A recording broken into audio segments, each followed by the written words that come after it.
Dear students, आज हम oedogonium में सेक्सुअल रिप्रोडक्शन के बारे में पढ़ेंगे। उडोगोनियम में sexual reproduction advance oogamous type का होता है। ये उन स्पीसीज में सामान्यतः पाया जाता है जो कि स्थिर जल या स्टैग्नेंट वाटर में मिलती है। बहते हुए जल में पाए जाने वाले फिलामेंट में लैंगिक जनन अपेक्षाकृत कम पाया जाता है। कुछ स्पीसीज होमोथेलिक या बाइसेक्सुअल होती है। कहने का तात्पर्य यह है कि कुछ फिलामेंट ऐसे होते हैं जिसमें मेल और फीमेल रिप्रोडक्टिव पार्ट्स एक ही फिलामेंट पर पाए जाते हैं। For example Oedogonium nodulosum, oedogonium हिरनी एंड उडोगोनियम फ्रेजाइल। कुछ उडोगोनियम की स्पीसीज ऐसी होती हैं जो कि हेट्रोथैलिक होती हैं। कहने का तात्पर्य यह है कि ये स्पीसीज यूनिसेक्सुअल होती हैं, या हम ये कह सकते हैं कि एक फिलामेंट पर मेल रिप्रोडक्टिव पार्ट एंथीडियम और दूसरे फिलामेंट पर female reproductive part oogonium develop होते हैं। For example Oedogonium aquaticum, Oedogonium crassum and Oedogonium ग्रेसिलियम।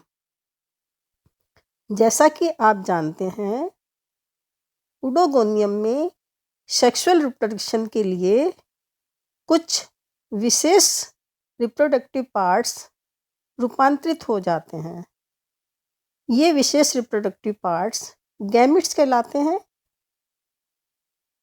Male reproductive parts को हम एंथीडियम और फीमेल रिप्रोडक्टिव पार्ट्स को ओगोनियम कहते हैं। दोनों ही प्रकार के गैमिट्स मॉर्फोलॉजिकली और फिजियोलॉजिकली दोनों ही कैरेक्टर्स में भिन्न होते हैं या डिफरेंट होते हैं। लैंगिक जनन ऑर्गन्स के निर्माण में higher temperature, alkaline nature of water यानी कि क्षारीय पीएच और नाइट्रोजनस सब्सटेंस की कमी, ये तीनों ही फैक्टर स्टिमुलेशन का कार्य करते हैं या उद्दीपन का कार्य करते हैं। अब हम पढ़ेंगे distribution of sex organs. Oedogonium की स्पीसीज में एंथीडियम के आधार पर इसे दो ग्रुप्स में डिवाइड किया गया है। पहला ग्रुप मैकेंड्रस स्पीसीज कहलाता है और दूसरा ग्रुप नेनेंड्रस स्पीसीज कहलाता है। मैकेंड्रस स्पीसीज वे स्पीसीज होती हैं जिनमें एंथीडियम का डेवलपमेंट सामान्य आकार के फिलामेंट में होता है। इस स्पीसीज को मैकेंड्रस स्पीसीज भी कहते हैं। For example Oedogonium nodulosum, Oedogonium fragile. इन दोनों में ही एंथीडियम और ओगोनियम एक ही फिलामेंट पर पाई जाती हैं। इन्हें हम मैकेंड्रस मोनोसिस स्पीसीज भी कह सकते हैं। इसके अतिरिक्त कुछ जातियों में एंथीडियम और ओगोनियम अलग अलग फिलामेंट में डेवलप होती हैं। इन्हें हम मैकेंड्रस डायोसिस स्पीसीज भी कह सकते हैं। For example Oedogonium crassum, Oedogonium aquaticum etcetera. दूसरी स्पीसीज नेनेंड्रस स्पीसीज कहलाती है। नेनेंड्रियम शब्द का अर्थ बौना या नाटा होता है। चूँकि इस ग्रुप की जातियों में एंथीडियम बौने तंतु पर डेवलप होती हैं, इसीलिए इन जातियों को नेनेंड्रियम भी कहते हैं। उडोगोनियम की जातियों में एंथीडियम और ओगोनियम उत्पन्न करने वाले जो फिलामेंट होते हैं, दे आर मॉर्फोलॉजिकली डिसिमिलर। इस प्रकार स्पीसीज डायोसिस हेटेरोथैलिक या डाइमॉर्फिक होती है, अर्थात इसके अंदर मेल रिप्रोडक्टिव पार्ट एंथीडियम तथा फीमेल रिप्रोडक्टिव पार्ट उगोनियम अलग अलग फिलामेंट पर उत्पन्न होते हैं। अब हम उडोगोनियम में मेल रिप्रोडक्टिव पार्ट एंथीडियम के बारे में पढ़ेंगे। मैकेंड्रस और नेनेंड्रस दोनों ही रूपों में एंथीडियम का डेवलपमेंट प्रोसेस भिन्न भिन्न होता है या डिफरेंट होता है। तो सबसे पहले हम लेते हैं एंथीडियम इन मैकेंड्रस स्पीसीज, यानी कि मैकेंड्रस स्पीसीज में मेल रिप्रोडक्टिव पार्ट एंथीडियम का डेवलपमेंट किस प्रकार से होता है। मैकेंड्रस स्पीसीज के अंदर सामान्यतः इंटरकैलरी या एपिकल सेल एंथीडियम के डेवलपमेंट में भाग लेते हैं।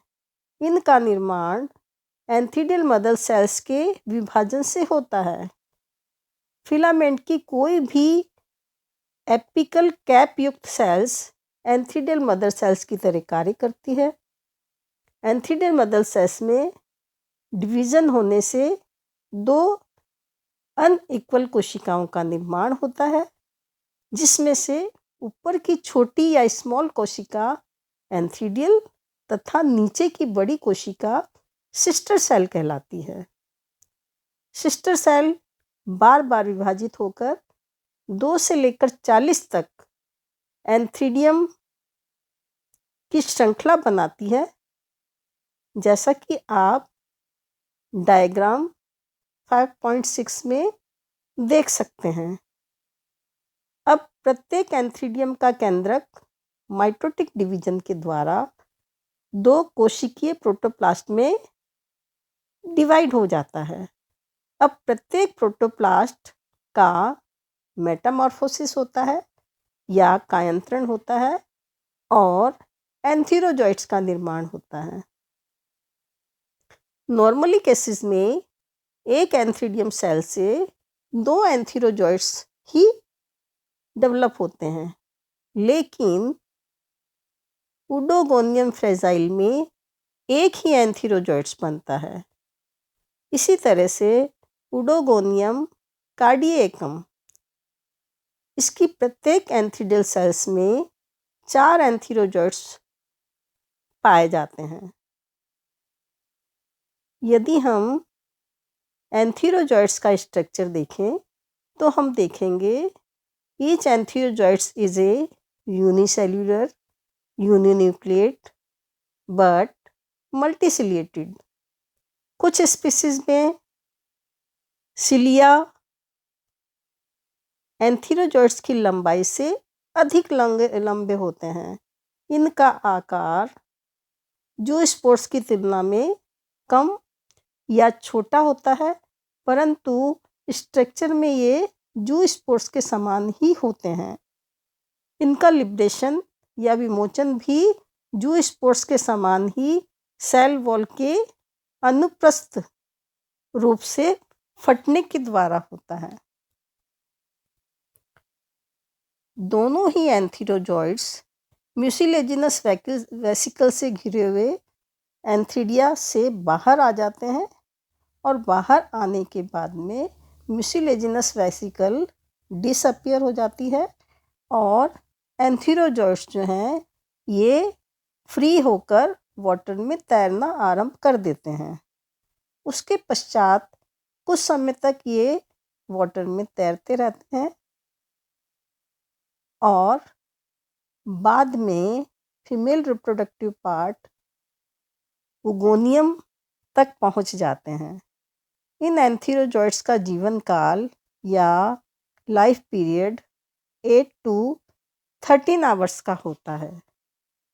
अब हम नेक्स्ट चैप्टर में